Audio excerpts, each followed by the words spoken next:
Hello बच्चों, आज जो हम डिस्कस करने जा रहे हैं डायमेंशन का, डायमेंशनल एनालिसिस का टाइप 6 कॉन्सेप्ट, टाइप 6 प्रॉब्लम। और ये बहुत ही बढ़िया कॉन्सेप्ट है, ध्यान से देखिए। और डायमेंशन का ये सबसे अच्छे स्तर का कॉन्सेप्ट है और हमने इसको नाम दिया है इमेजिनरी टाइप। कौन सा टाइप? कौन सा टाइप? Imaginary type. यहाँ लिख सकते हैं इमेजिनरी टाइप है। ये कौन सा टाइप है? Imaginary type. इमेजिनरी टाइप है। और ये ऐसा नहीं है कि आपको किताब में कहीं मिलेगा। अकॉर्डिंग टू माय एक्सपीरियंस ये हमने इसको कैटेगराइज किया है।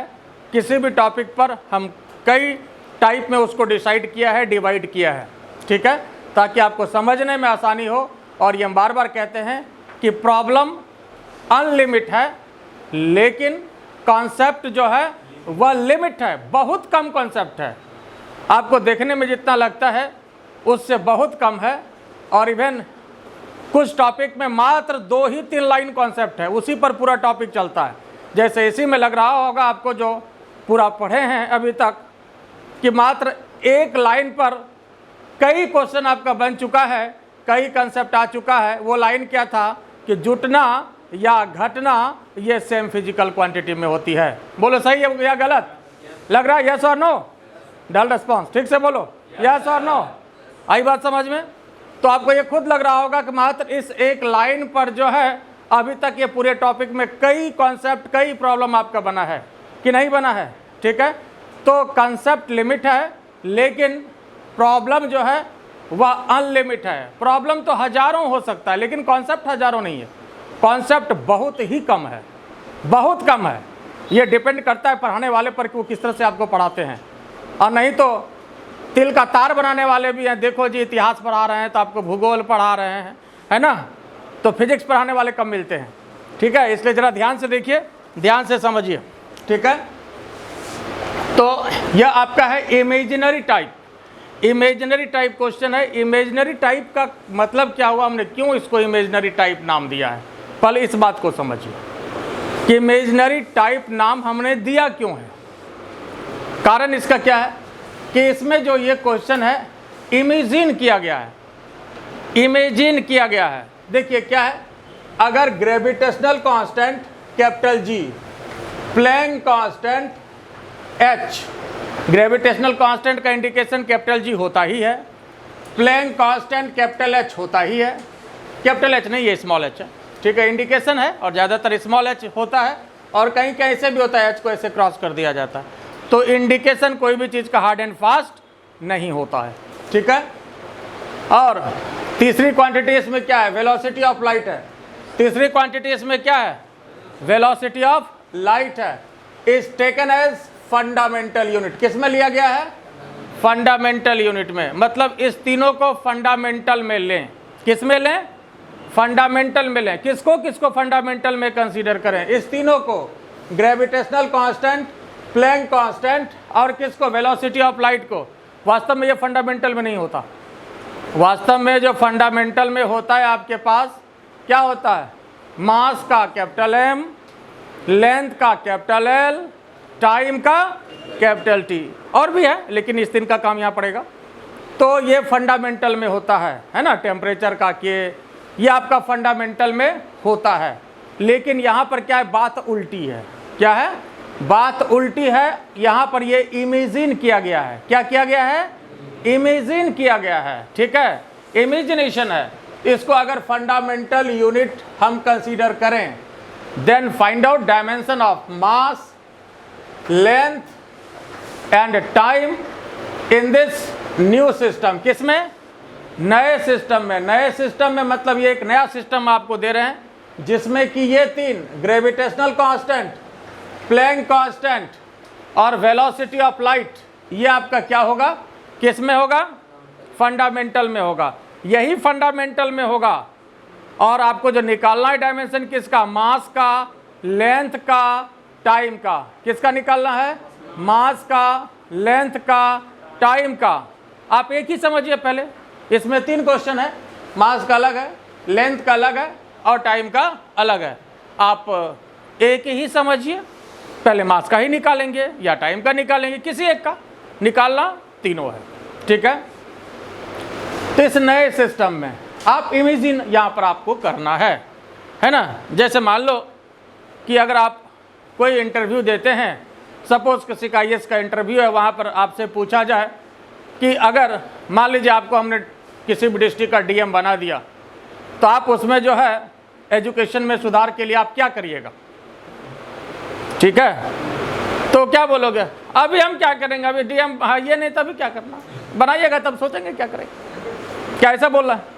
नहीं बोल रहा है। तो आप इमेजिन करिए, हाँ DM हम हैं, हम क्या कर सकते हैं, है ना। मान लो कहा जाए कि मान लीजिए आपको हम डिस्ट्रिक्ट का SP बना दिया, ठीक है। आप जो है क्राइम कंट्रोल करने के लिए आप क्या कदम उठाइएगा, क्या क्या काम कर सकते हैं। कहिएगा अभी क्या, जब हम SP है या नहीं है बनेंगे तब ना सोचेंगे क्या करना है। आई बात समझ में? ऐसा तो नहीं बोलोगे, बात समझ में आ रहा है? हाँ, सिंघाम बनेगा, ठीक बात है, हम सुन लेते हैं, कान मेरी बहुत तेज है, चलो ठीक बात है, बात समझ गए ना। तो जो भी हो तो आपको बताना है। अब चाहे आप उसको इमेजिन करिए, है ना, तो आप इमेजिनेशन करते हैं ना। और क्वेश्चन पूछने का, क्वेश्चन देने का एक ही टारगेट होता है, आपके थिंकिंग पावर को बढ़ाना, आपके थिंकिंग पावर को डेवलप कराना। डिफरेंट सिचुएशन आपको दिया जाता है, क्रिएट किया जाता है, याद रखिएगा। मान लो कोई बच्चा से पूछते हो, वही बात, 1 रुपया में 5 दर्जन केला, 4 रुपया में कितना, कहेगा 1 रुपया में 5 दर्जन, पहले आप ला दीजिए, हम देते हैं आपको, है ना। फिर उससे तुम क्वेश्चन पूछेगा कभी, है ना। फिर कभी क्वेश्चन नहीं पूछेगा जिंदगी भर, नानी मेरे कह रही बच्चा बड़ी बोकरात, इससे क्वेश्चन नहीं पूछेंगे, है ना। तो वही बात आप भी हमसे पूछते रहते हो, ऐसा नहीं कि नहीं पूछते हो, थोड़ा सा लेवल अलग होता है, लेकिन बराबर आप भी क्वेश्चन करते हैं, ठीक है। जरा सा केले की बात नहीं हो, दूसरी बात हो जाती है, लेकिन ये हाँ शकरकंद का बात हो जाता है, ठीक बात है। तो हाँ, बात समझ गया ना, ठीक बात है। तो अब आइए, अब उम्मीद है बात तो समझ गया होगा कि क्या समझा, तो बोलना केला और शकरकंद समझे, बात समझ गया ना। तो चलो यहाँ, ठीक है। तो आपको मास का निकालना है, लेंथ का डायमेंशन निकालना है और टाइम का डायमेंशन निकालना है, और न्यू सिस्टम में निकालना है। और नया सिस्टम का मतलब समझ गए, ये सिस्टम जो हमने आपको दिया अभी तक के लिए सिस्टम है, और क्वेश्चन जैसे खत्म बात खत्म हो जाएगी। आई बात समझ में? क्वेश्चन खत्म बात खत्म, है ना। ऐसा नहीं कि आपको मान लीजिए समझने के लिए आप समझ सकते हैं, चलो हम देश का प्रधानमंत्री हैं, लेकिन ऐसा नहीं कि जो है यूनाइटेड नेशन ऑर्गेनाइजेशन जाना होगा तो आप ही को भेजा जाएगा, जाइए, है ना। वो इमेजिनेशन है ना। तो आइए बात करें। तो सबसे पहले तो इसमें आपको तीनों के डायमेंशन की जरूरत पड़ती है। कौन कौन सी क्वांटिटी है बोलो? ग्रेविटेशनल कांस्टेंट, प्लैंक कांस्टेंट, और कौन सा? वेलोसिटी ऑफ लाइट है, ठीक है, वेलोसिटी ऑफ लाइट है। इस तीनों के डायमेंशन की जरूरत पड़ेगी। तो लाइट का वेलोसिटी हो कि हाथी का वेलोसिटी हो कि घोड़ा का वेलोसिटी हो, डायमेंशन तो जो वेलोसिटी का वही होता है। क्या होता है? LT-1 होता है। वेलोसिटी का डायमेंशन क्या होता है? LT-, आई बात समझ? वेलोसिटी का डायमेंशन किसी का हो, ऐसा नहीं कि लाइट का वेलोसिटी तो बड़ा डायमेंशन हो जाएगा, है ना। तो लाइट का हो, किसी का हो, होना तो उतना ही है। क्लियर? बात समझ गए? ठीक बात है। अब यहाँ पर देखिए, ग्रेविटेशनल कांस्टेंट का डायमेंशन आपको चाहिए। तो ग्रेविटेशनल कांस्टेंट के लिए फॉर्मूला आपके पास क्या क्या है? फोर्स है। फोर्स के लिए फॉर्मूला क्या होता है? G m1m2/r², है ना। ग्रेविटेशन का फॉर्मूला क्लास 9 तक में आप पढ़ चुके हैं इस चीज़ को। फोर्स ऑफ ग्रेविटेशन, कोई भी दो जब बॉडी रखा जाता है तो उसके बीच के, दोनों के बीच में जो फोर्स लगता है, अगर डिस्टेंस r हो, तो ये फॉर्मूला होता है F = G m1m2/r²। तो G के लिए क्या हो जाएगा बोलिए? FR² और नीचे m1m2। तो यहाँ पर जो है ML-T-2 L² और नीचे m2। कोई दिक्कत इसमें? फोर्स का डायमेंशन ML-T-2 पुट किया। फोर्स का डायमेंशन कितना डायमेंशन याद रखने बोले थे आपको? 4 के सिवा 5वां यूज कर रहे हैं हम? नहीं कर रहे हैं ना, जो पढ़ा है तो हम निकाल रहे हैं उसको। तो 4 को ही आपको याद रखने की हमने सलाह दी है, बस उस 4 को याद रखिए। जिसको भी दिक्कत हो रहा हो डायमेंशन का, सिर्फ लेक्चर 4 आप देख लीजिएगा, बाकी आपको समझने में कहीं कोई दिक्कत नहीं होगा, ठीक है। देखिए, फोर्स के लिए ML-T-2 डिस्टेंस के लिए एल स्क्वायर हो गया, m1 m2 तो ये m स्क्वायर हो गया। m1 m2 मास है, m1 का भी हम लेंगे, m2 का भी हम लेंगे, तो मास है तो क्या लेंगे, m स्क्वायर हो गया। उसके बाद यहाँ देखिए ये कितना हो जाएगा, m-1 हो गया, L3 L और L स्क्वायर क्या हो गया, L3 T-2। ये किसका डायमेंशन हो गया साहब, ग्रेविटेशनल कांस्टेंट का हो गया। अब प्लैंक कांस्टेंट के डायमेंशन की आपको आवश्यकता है, तो प्लैंक कांस्टेंट का डायमेंशन हमने आपको दिया। प्लैंक कांस्टेंट के लिए E=hc/λ, ये फार्मूला हमने आपको दिया। ये फार्मूला होता है E=hc/λ। h इसमें प्लैंक कांस्टेंट है, h क्या है, h क्या है, प्लैंक कांस्टेंट। E क्या है, E क्या है, एनर्जी है। E क्या है, h क्या है, c क्या है, वेलोसिटी ऑफ लाइट या स्पीड ऑफ लाइट, बात एक ही है। लैम्डा क्या है, लैम्डा क्या है, वेवलेंथ। लैम्डा क्या है, वेवलेंथ का डायमेंशन l होगा। वेवलेंथ क्या है, लेंथ है। Wavelength is nothing, it is length. Wavelength क्या है, लेंथ है, तो लेंथ का डायमेंशन l होगा। Energy E, h Planck constant, c क्या है, वेलोसिटी ऑफ लाइट। तो बस वही यूज किया यहाँ पर। h इक्वल टू क्या होगा, देख लीजिए, E lambda, h equal to E λ/c। Energy का डायमेंशन कितना, एनर्जी और वर्क का सेम होता है, एनर्जी और वर्क का, तो वर्क का डायमेंशन देखिए कितना, ml2T-2, ml2T-2। लैम्डा के लिए l, velocity of light L-T-1। तो यहाँ देखिए l कैंसिल हो गया, क्या बचा, ml2T-1। ये किसका डायमेंशन हो गया, h का डायमेंशन हो गया। तो आपके पास g का डायमेंशन मिल गया, h का डायमेंशन मिल गया, और c का तो पहले से है, वेलोसिटी ऑफ लाइट है। c का डायमेंशन क्या है, वेलोसिटी ऑफ लाइट मतलब L-T-1, यही ना। बोलो कोई तकलीफ इसमें, ये समझ गए। तो अब आइए इस तीनों को एक बार हम पहले लिख लेते हैं। यहाँ तक कोई दिक्कत किसी को, ये क्लियर हो गया। तो अब इसको हटा रहे हैं, क्वेश्चन लिखा हो आपके पास, और सबसे पहले ट्राई जरूर करना है, ठीक है। देखो अब आइए तीनों को हम एक बार ऊपर अब लिख रहे हैं, तीनों के डायमेंशन को। सबसे पहले gravitational constant, gravitational constant,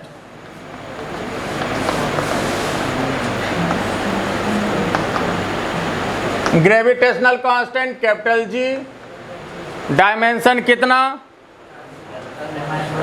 m-1 L3T-2, m-1 L3T-2। उसके बाद प्लैंक कांस्टेंट, इसका डायमेंशन कितना, प्लैंक कांस्टेंट, इसका डायमेंशन कितना, बोलते चलिए बोलते चलिए, ml2T-1। बोलो कोई तकलीफ है, ml2T-1, ml2T-1, ठीक है। उसके बाद क्या, अब क्या चाहिए, कौन सी क्वांटिटी चाहिए, वेलोसिटी ऑफ लाइट। बोलो डायमेंशन कितना, वेलोसिटी ऑफ लाइट का डायमेंशन, जोर से बोलो, L-T-, याद रहेगा, ठीक है। तो यहाँ देखो, इसको हमने फर्स्ट इक्वेशन माना, इसको 2 माना और इसको 3 माना। ग्रेविटेशनल कांस्टेंट, प्लैंक कांस्टेंट और वेलोसिटी ऑफ लाइट। बोलो यहाँ तक किसी को कोई दिक्कत है, यहाँ तक किसी को कोई दिक्कत है, ठीक है। तो ग्रेविटेशनल कांस्टेंट निकल गया, प्लैंक कांस्टेंट निकल गया, और वेलोसिटी ऑफ लाइट का डायमेंशन आपके पास है। अभी तक आपका क्वेश्चन समझिए जस्ट शुरू हुआ है, अभी तो तीनों का डायमेंशन हमने लिखा है। और अब क्या करना है, बारी बारी से तीनों का डायमेंशन निकालना है। किसका किसका डायमेंशन निकालना है, किसका निकालना है, मास का डायमेंशन निकालना है, और लेंथ का निकालना है, और किसका निकालना है, किसका निकालना है, टाइम का निकालना है, ठीक बात है। तो अब यहाँ पर इक्वेशन को जरा गौर से देखिए,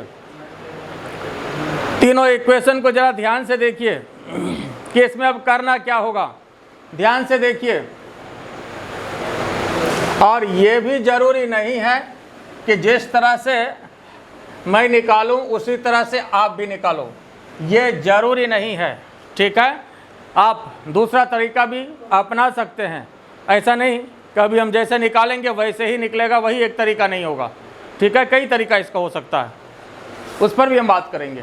तो सबसे पहले ऐसा करते हैं कि इक्वेशन फर्स्ट और सेकंड को मल्टीप्लाई कर देते हैं। फर्स्ट और सेकंड को मल्टीप्लाई कर देते हैं। ज़रा ध्यान से देखिए, अगर फर्स्ट और सेकंड को मल्टीप्लाई कर दें तो क्या होगा? फर्स्ट और सेकंड को मल्टीप्लाई कर दें तो क्या होगा? ये वाला पहले तो कट जाएगा, मास का फैक्टर। तो multiplying equation first and second, multiplying equation first and second, first और सेकंड को मल्टीप्लाई कर देते हैं। कर दें तो अब देखिए g और h क्या हो जाएगा, ध्यान से देखिए। g इंटू एच मल्टीप्लाई किया, ये काट दें या लिख के काटे? चलो लिख ही लेते हैं, -1 ये काट दें, बोलो। तो चलो इसको हम काट दिया। अब क्या बचा, आप ही लोग बताओ कितना बचा? L5 बचा, और उसके बाद यहाँ कितना बचा देखो, t-3 बचा। देखो इसको जैसे मल्टीप्लाई करेंगे तो ये -1 और यहाँ पर +1 पावर है, दोनों कट जाएगा। दिक्कत तो नहीं, केस तो नहीं करोगे? ओके है, ठीक है, बात समझ रहे हो ना? -1 पावर यहाँ +1, ये कट जाएगा। L3 और L2 दोनों मिलाकर के L5 हो गया, t-2 और t-1 t-3 हो गया। बोलो कोई आपत्ति इसमें? फर्स्ट और सेकंड को मल्टीप्लाई किया हमने, ओके, ठीक बात है। अब इसको देखो ऐसा लिखते हैं, L5 को ऐसा लिख सकते हैं L2 इंटू L3। ध्यान से देखो, L5 को L2 इंटू L3 लिख सकते हैं या नहीं लिख सकते हैं? ध्यान से देखो, L5 को L2 इंटू L3 लिख सकते हैं या नहीं लिख सकते हैं? अब सवाल है कि लिखा क्यों, ये कोई बता सकते हो? ये अगर बता दिए तो समझ लो क्वेश्चन क्लियर। क्यों लिखे इसको ऐसा, क्यों लिखे ऐसा इसको, L5 को L2 इंटू L3 क्यों इसको लिखा गया है? जरा ध्यान से देखो और बताओ कैसा लिखा क्यों गया है, बोलो। देखो ऐसा इसलिए लिखा गया है कि इसको गौर से देखो, और यहाँ पर हमने ब्रैकेट भी दिया। क्यों दिया, जरा सोचो, हमारा क्या इंटेंशन है इसमें? ये बताओ कि वेलोसिटी ऑफ लाइट का डायमेंशन कितना है, देखो तो LT-1 है। कोई आपत्ति इसमें? ध्यान से देखो। ओ आया समझ में? हाँ बोले ना, देखोगे ठीक से तब ना, आँख का जो है सदुपयोग करो, दुरुपयोग करेगा तो कैसे समझ में आएगा? ठीक है, चलो, हाँ ठीक है बात। हाँ तो c³ कितना हो जाएगा? L3t-3, L3t-3। बात समझ में आया? तो L3t-3 को क्या लिख सकते हैं? C3 लिख सकते हैं। इसको यहाँ देखो, गौर से देखो, है ना? समझो पहले, लिखना बाद में। देखो यहाँ, इसको क्या लिख सकते हैं? C3 लिख सकते हैं। कोई दिक्कत है इसमें? ओके है, चलिए जनाब, ठीक है बात। तो यहाँ पर ऐसा करते हैं, L2 दे दिया और यहाँ पर ये C3 दे दिया, और यहाँ पर क्या हो गया? GH हो गया। अब देखो GH और इधर C आ गया, तो यहाँ से L का डायमेंशन खींचा जाएगा। पहले तो L² बोलो कितना हो जाएगा? L² कितना हो जाएगा? L² इक्वल टू कितना? GH/c³। L² कितना? GH/। कोई तकलीफ इसमें? ठीक बात है। तो अब अगर यहाँ पर L की बात करें तो, L की बात करें तो आइए इधर लिखते हैं। यहाँ बोलो L इक्वल टू कितना? √Under GH/c³। कोई दिक्कत इसमें? यहाँ तक ठीक है। अब ये बताओ G पर पावर कितना हो गया?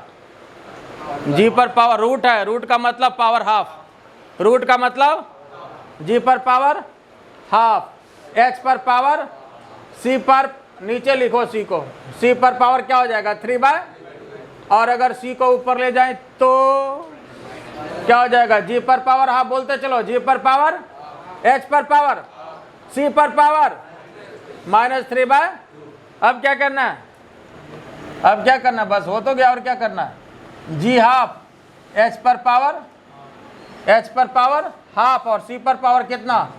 -3/2। और यही जो आपका L का डायमेंशन हुआ, यहीं घेर दीजिए, नो प्रॉब्लम, ठीक है। तो ये आपका L का डायमेंशन हुआ, और ये इमेजिनरी क्वेश्चन है, पावर हाफ भी हो सकता है, 3/2 हो सकता है, 4/5 हो सकता है, पावर कुछ भी हो सकता है, क्योंकि ये तो आपको पूछा जा रहा है, ये क्वेश्चन को फॉर्म किया गया है। तो पावर हमेशा इंटीजर फॉर्म में हो ये जरूरी नहीं है। बात समझ में आ रहा है या नहीं आ रहा? क्लियर है? ठीक बात है। फिर से एक बार यहाँ देख लीजिए, तो हमने क्या किया, इसमें फर्स्ट और सेकंड को मल्टीप्लाई कर दिया। क्या किया? फर्स्ट और सेकंड को मल्टीप्लाई कर दिया। फर्स्ट और सेकंड को मल्टीप्लाई किया, मल्टीप्लाई करने से ये इक्वेशन मिला, मास का साफ हो गया।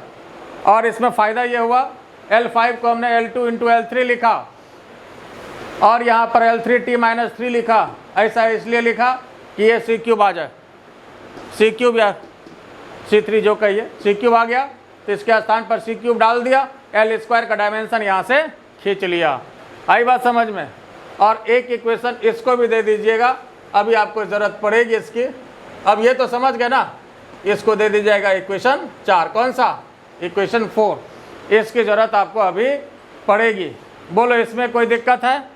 पहले यहाँ तक देख लो। तो ये किसका डायमेंशन हो गया? L का डायमेंशन हो गया। अब इसी में इक्वेशन 4 जो है, इसको ज़रा सोच करके देख करके आप जो है आप निकाल सकते हैं कि क्या T का डायमेंशन होगा और क्या M का डायमेंशन होगा। ये भी आप निकाल सकते हैं। पहले इसको देख लीजिए, लिख लीजिए, फिर हम M और T का निकालते हैं। ओके, अब यहाँ पर देखिए, इसके आगे फिर हम लोग लेंथ का डायमेंशन निकाल लिए। अब क्या करना है? अब किसका डायमेंशन चाहिए? T का चाहिए और M मास का चाहिए। ठीक है, हमने क्या कहा कि ये इमेजिनरी क्वेश्चन है। वास्तव में G का डायमेंशन है MLT के टर्म में, G का डायमेंशन है MLT के टर्म में, H का डायमेंशन है MLT के टर्म में। लेकिन करना क्या है? हमको मास का डायमेंशन चाहिए GHC के टर्म में, लेंथ का डायमेंशन चाहिए GHC के टर्म में। उल्टा कॉन्सेप्ट है। ठीक है, उल्टा। लेकिन ये उल्टा रहेगा नहीं जब तक क्वेश्चन तभी तक बात है ना।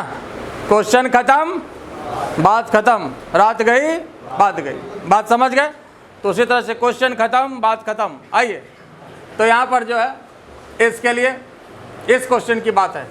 अब इसको जरा ध्यान से देखिए, इसको जरा ध्यान से देखिए, ध्यान से देखो। जैसे कि क्राइम तक में देखा जाता है, गौर से देखो, है ना। हाँ, देखा गौर से। यहाँ से T को निकालना चाह रहे हैं हम, T को निकालना चाह रहे हैं। तो T ऐसा करो, -3 है यहाँ पर, -3 है। ऐसा करें -5 + 2, देखो तो -5 यहाँ पर ये है, तो यहाँ दे सकते हैं ना। -3 है, -5 + 2, कोई आपत्ति इसमें? दिक्कत हो देख लो। यहाँ पर T -5 + 2, तो उसी को लिख दिया, है ना। T -5 और T2, कोई दिक्कत इसमें? अब देखो इसके पीछे फिर मेरा इंटेंशन क्या है, अब इसको इधर ब्रैकेट दे दो। यहाँ देखो, क्लियर है? L5 T -5, इसको क्या दे सकते हैं फिर? यहाँ बताओ, दे सकते हैं, इसलिए कि C तुम्हारे पास LT -1 है। तो C5 की बात कर लें तो L5 T -5 हो गया ना साहब। तो इसको क्या दे सकते हैं? क्या दे सकते हैं? इसको C5 दे सकते हैं। और यहाँ पर ये T²। बोलो ये समझ में आया कि नहीं?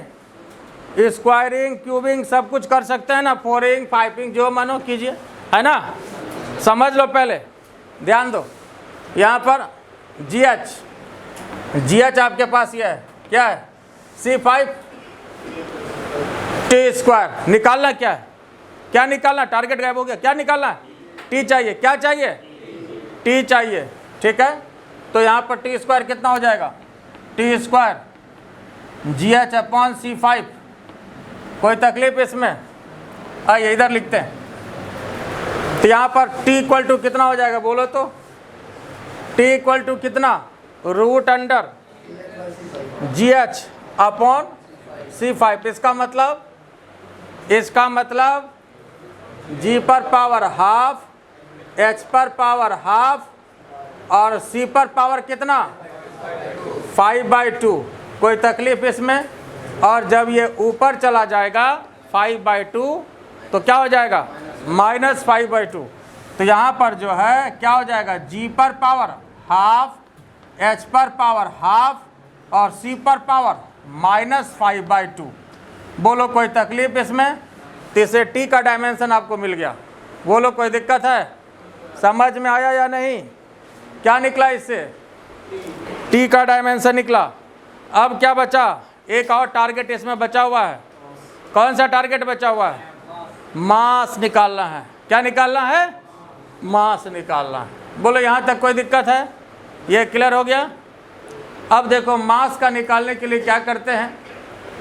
अब आपकी इच्छा, इसमें इसको डिवाइड करिएगा तो भी होगा, इसमें इसको डिवाइड करिएगा तो भी होगा, 1 में 2 को डिवाइड करके भी कर सकते हैं, या 2 में 3 को डिवाइड करके भी कर सकते हो। ठीक है, तो ज़्यादा बढ़िया इसमें 1 से 2 में डिवाइड करिए। डिवाइडिंग 1/2 क्या करें? डिवाइडिंग 1/2। जरा ध्यान से देखिए, एक इक्वेशन फर्स्ट में सेकंड को डिवाइड करिए। डिवाइडिंग 1/2।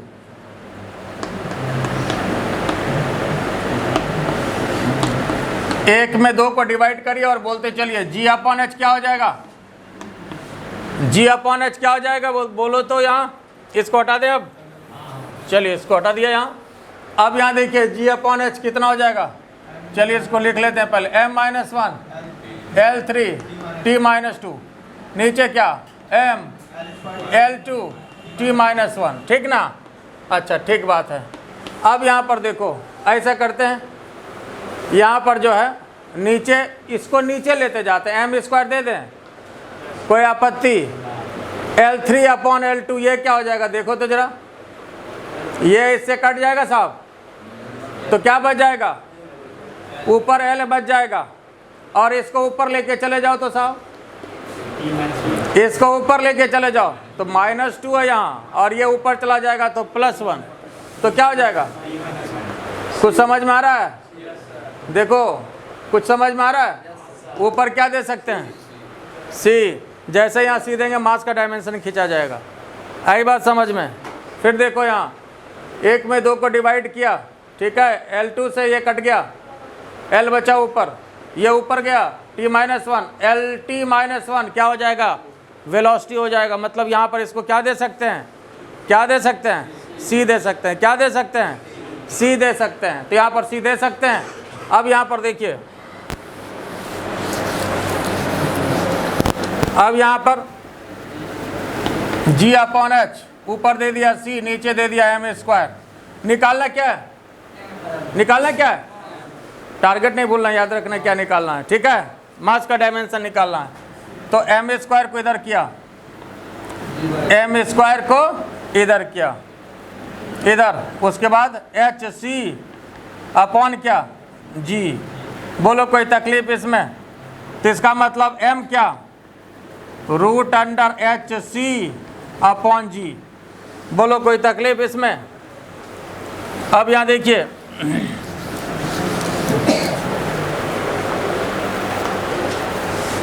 M आपके पास कितना आया? √। चलिए एक बार फिर हम यहाँ पर इसको लिख देते हैं, √HC/G। अब ये बोलो साहब, यहाँ पर क्या लिख सकते हैं इसको? H पर पावर क्या? H पर पावर क्या? हाफ। C पर पावर क्या? C पर पावर हाफ। G पर पावर माइनस हाफ कर दें ऊपर ले जाके, नहीं तो फिर केस कर देगा। ऐसा करते हैं, चलो हम नीचे ही लिखते हैं, आप अगला स्टेप में जाएंगे यहाँ, है ना? केस बहुत खराब होता है, केस से बड़ा डर लगता है हमको, है ना? और G पर पावर क्या? -हाफ। तो अब चलिए एक बार फिर हम इसको लिख देते हैं, कहीं कट रहा हो।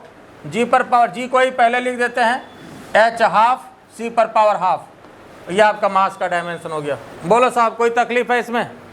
देख लो, कोई दिक्कत हो तो बताओ। ठीक है, तो इस तरह से मास का यहाँ पर आपको मिल गया, तो लेंथ भी निकल गया, टाइम भी निकल गया, मास भी निकल गया, है ना? और फिर इसमें आप ऐसा भी कर सकते थे कि इसमें इसको डिवाइड करते, तो फ़ायदा क्या होता है इसमें? ये T का फैक्टर साफ होता, लेकिन L आपका यहाँ बचता। तो L का डायमेंशन हम लोग निकाल चुके हैं, L का डायमेंशन निकाल चुके हैं, वो यहाँ पर हमको पुट करना पड़ता। आई बात समझ में? जैसे मान लो हमने कहा था आपको कि इसमें इसको डिवाइड कर सकते हैं या 2 में भी 3 को डिवाइड कर सकते हैं। 2 में 3 को डिवाइड करते तो टी का मैदान साफ होता, एम आपको मिलता, और ये जो है एल कटता, एक एल बचता, लेंथ का डायमेंशन आपको यहाँ पर पुट करना पड़ता। आई बात समझ में? बात क्लियर हुआ या नहीं हुआ? ये समझ गए? फिर देखो इसका एक और तरीका हो सकता था, समझ लो पहले। इसका एक और तरीका हो सकता था। क्या हो सकता था? जैसे कि कोई भी फिजिक्स का फॉर्मूला निकालते हैं, कोई भी फिजिकल फार्मूला निकालने के लिए जो हमने आपको डिस्कस किया था टाइप 3 में। किस में डिस्कस किया था? टाइप 3 में। ठीक है, साइड इसलिए हो रहे हैं बीच बीच में ताकि आपको लिख लीजिए, दिक्कत ना हो। ठीक है, समझ गए? तो टाइप 3 में जो बताए थे, कोई भी फिजिकल फार्मूला आप निकाल सकते हैं, कोई भी फिजिकल फार्मूला को निकाल सकते हैं। तो उस तरह से भी इसको किया जा सकता था। कैसे किया जा सकता था? लेकिन वो आपका लेंदी मेथड होता, वह जो होता लेंदी मेथड थोड़ा सा होता। क्या करते जरा? अच्छा, यहाँ तक हो गया सबका ये? ठीक है, तो अब उसमें करते क्या, खाली समझ लीजिए। हालांकि करना नहीं है वैसे, ठीक है, करना नहीं है, आप घर में करके देख सकते हो, प्रैक्टिस के लिए कोई आपत्ति नहीं है, जितना करिए, लेकिन एग्जाम में करने लायक वो तरीका अच्छा नहीं। तो उसमें क्या होता, जैसे मान लो कि अगर मास का डायमेंशन निकालना होता तो वही मान लेते हैं डायरेक्टली प्रोपोर्शनल टू g पर पावर हाफ, h पर पावर हाफ, और उसके बाद g पर पावर a, h पर पावर b और c पर पावर c d, जो मान लीजिए, है ना, ये मान लेते। और उसके बाद क्या करते, फिर सबका डायमेंशन पुट करते, किसका किसका, g का, किसका किसका, g का, h का, c का, फिर प्रिंसिपल ऑफ होमोजेनिटी लगाते, फिर उसको सॉल्व करते और फिर a और b और d का वैल्यू निकालते। क्या करते? a, b और d का वैल्यू निकालते। तो इस तरह से ये थोड़ा लेंथी मेथड होता है ना, इसको आप होमवर्क के लिए हम दे देते हैं, आप प्रैक्टिस करके देख सकते हैं, लेकिन ज़्यादा अच्छा ये मेथड है। और इसमें क्या होगा कि मास का आपको पहले निकालना पड़ेगा, फिर लेंथ के लिए फिर आपको यही काम करना पड़ेगा, फिर टाइम के लिए आपको यही काम करना पड़ेगा। आई बात समझ में? बात क्लियर हुआ या नहीं हुआ? ये समझ गए? तो इस तरह से भी कर सकते हैं, लेकिन ज़्यादा अच्छा ये है। तो इसको पहले बनाइए, फिर हम इस पर 1-2 और आपको ट्रिकी क्वेश्चन दे रहे हैं, पहले इसको लिख लीजिए। आइए, अब जो नेक्स्ट क्वेश्चन है इमेजिनरी टाइप का, अगला क्वेश्चन अब आपके सामने ये है, अगर फोर्स, लेंथ और टाइम को फंडामेंटल यूनिट में माना जाए, रखा जाए, if force, length and time is taken as fundamental unit, इसको फंडामेंटल यूनिट में माना जाए, रखा जाए, then find out dimension of 4 question है इसमें, work, pressure, surface tension, mass, और इस नए सिस्टम में, इन दिस न्यू सिस्टम में आपको निकालना है। देखिए, ध्यान देने वाली बात यह है कि इस टाइप के क्वेश्चन की बारीकी को समझिए पहले, फिर से एक बार। इस टाइप के क्वेश्चन की बारीकी यह है, गलती नहीं होगी, थोड़ा सा ध्यान दें। वो ध्यान ये देना है कि आपको जो है किसके टर्म में निकालना है, FLT, किसके टर्म में निकालना है? जब 2-4 बार बोल लो तो FLT। क्या यार, जवान आदमी है, तुमसे 3 गुना आवाज तो मेरा निकलता है। बोल, FLT। हाँ, FLT। तुमसे 2 गुना उम्र है, ज्यादा होगा, 2 गुना तो कम बोल रहे हैं, ज्यादा होगा, ज्यादा है, 3 गुना कह सकते हो, है ना। और आवाज तुम लोग को लगता है जैसे कि जवान है, ये नहीं है ना।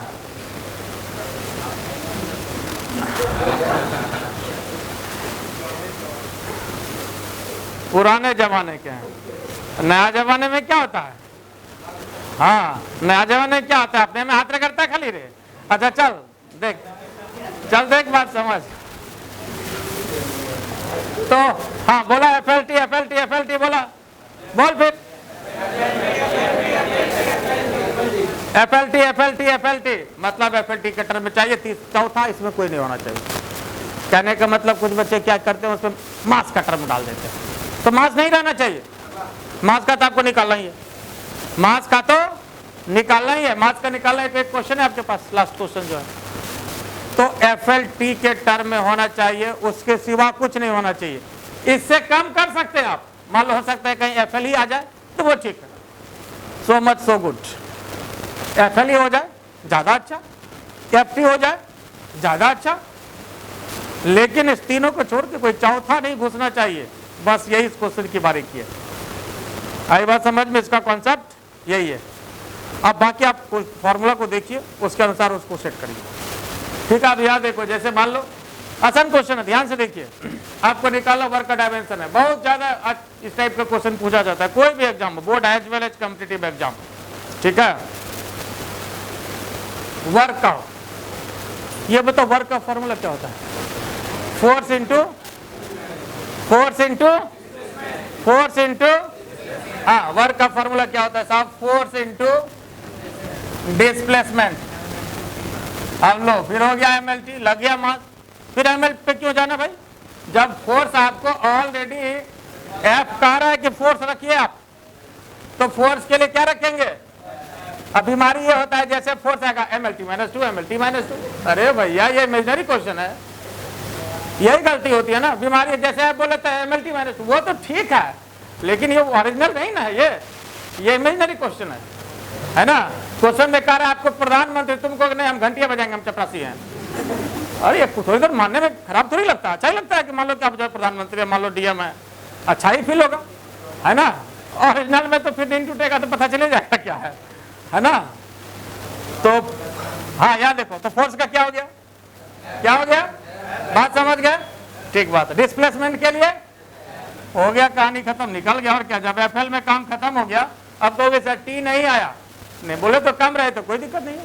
अगर इच्छा हो, अगर खुश हो, देना ही चाहते हो T, तो T0 दे दो, क्या आपत्ति है? T0 देने में कोई आपत्ति नहीं, दीजिए। तो पहले क्वेश्चन की कहानी तो खत्म हो गई। अब आइए दूसरे क्वेश्चन पर बात करें। दूसरा क्वेश्चन आपका क्या है? दूसरा क्वेश्चन क्या है? प्रेशर है। प्रेशर, अच्छा प्रेशर है। प्रेशर क्या होता है साहब? प्रेशर क्या होता है? फोर्स अपॉन, तो फोर्स के लिए अब फिर ने बोला MLT -2, फोर्स के लिए F क्वेश्चन आपको दे रखा है, आप ले सकते हैं फोर्स को F। ठीक है, तो ये क्वेश्चन की बारीकी है। एरिया के लिए आप L2 ले सकते हैं, यहाँ कोई दिक्कत नहीं। तो आप आंसर बता लीजिए अपना, FL -2 हो गया। तो यहाँ पर प्रेशर का डायमेंशन इस क्वेश्चन में क्या हो जाएगा? FL माइनस, अब कहोगे T नहीं है, खुश हो तो दो, क्या दो? ML -2 T0 दे दीजिए अगर माने तो। दूसरा क्वेश्चन का भी काम तमाम हो गया, कोई दिक्कत इसमें? अब क्या, अब आइए तीसरा क्वेश्चन क्या है? Surface tension. और सरफेस टेंशन का हो सकता है आपको फॉर्मूला नहीं पता हो, सुकुमार आदमी वैसे अभी पढ़े भी नहीं हो तो कोई बात नहीं, पढ़े हो तो अच्छी बात है, नहीं पढ़े हो तो और अच्छी बात है। आपको फॉर्मूला दिया हुआ, फोर्स अपॉन लेंथ होता है। ठीक है, पढ़े हो तो अच्छी बात है, नहीं पढ़े हो तो ज्यादा अच्छी बात है। ठीक है, वैसे आप नहीं पढ़े हो तो कोई बात नहीं, फोर्स अपॉन लेंथ आपको दिया हुआ, इसका यूज करना। ठीक है, तो ये जो तीसरा क्वेश्चन है सरफेस टेंशन, तीसरा क्वेश्चन, चलो कहाँ गया रे तीसरा? तो यहाँ है तीसरा। चलो, surface tension, force upon length. तो सरफेस टेंशन क्या होगा साहब? फोर्स के लिए F, लेंथ के लिए L, तो FL माइनस, बस हो गया, इसका भी कहानी खत्म। खुश हो तो T0 दे दो, लेकिन हमने कहा कम रहेगा तो कोई आपत्ति, उससे ज्यादा नहीं होना चाहिए, है ना। बात समझ में आ रहा है? क्लियर हुआ या नहीं हुआ? हो गया, ठीक बात है। FL -1। अब आपका लास्ट क्वेश्चन बचा मास का। लास्ट क्वेश्चन मास का, क्या करोगे? इधर लिख लियो, चलो ऊपर हम मिटा देते हैं, क्वेश्चन तो आपने लिख ही लिया है। मास का चाहिए, जरा ध्यान दीजिए जनाब, क्या चाहिए? मास चाहिए, क्या चाहिए? मास चाहिए, मास का चाहिए, ठीक बात है, मास का चाहिए। क्या होता है मास के लिए? क्या करें मास के लिए, क्या करें? अच्छा चलो ऐसा तो कर सकते हैं, जैसे force is equal to mass into acceleration, force is equal to mass into acceleration, तो mass equal to force upon acceleration, ऐसा तो दे सकते हैं। कोई आपत्ति, कोई दिक्कत तो नहीं? क्यों? तो बस ये फॉर्मूला लिया, मास इंटू एक्सेलरेशन वाला, तो mass equal to force upon acceleration. कोई तकलीफ इसमें? बात समझ में आया? क्लियर, ठीक बात। तो फोर्स अपॉन एक्सेलरेशन। अब यहां पर देखो तो साहब, फोर्स का डायमेंशन, फोर्स का डायमेंशन, फोर्स का डायमेंशन, हाँ अब बात समझ गया, फोर्स का डायमेंशन। यहां पर इस क्वेश्चन ऐसा नहीं, अगला क्वेश्चन में जहां फिर बोला तो मारेंगे पड़ा, इसी क्वेश्चन पर, है ना? आई बात समझ में? इसी टाइप में अब चलेगा, ठीक है। और इसमें MLT माइनस 2 नहीं करना, बात समझ गए ना? ठीक बात है। तो बोलो फोर्स का डायमेंशन F, एक्सेलरेशन का, एक्सेलरेशन का दे दे LT माइनस 2, चलेगा? चलेगा कि नहीं चलेगा? LT माइनस 2 चलेगा?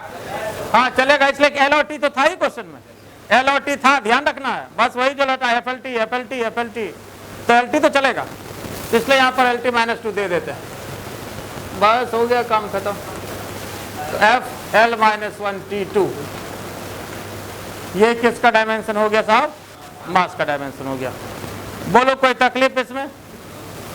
समझ में आया या नहीं आया? क्लियर हो गया? हो जाएगा इस टाइप का क्वेश्चन अब कि नहीं होगा? सो बताओ, हो जाएगा, ठीक बात है।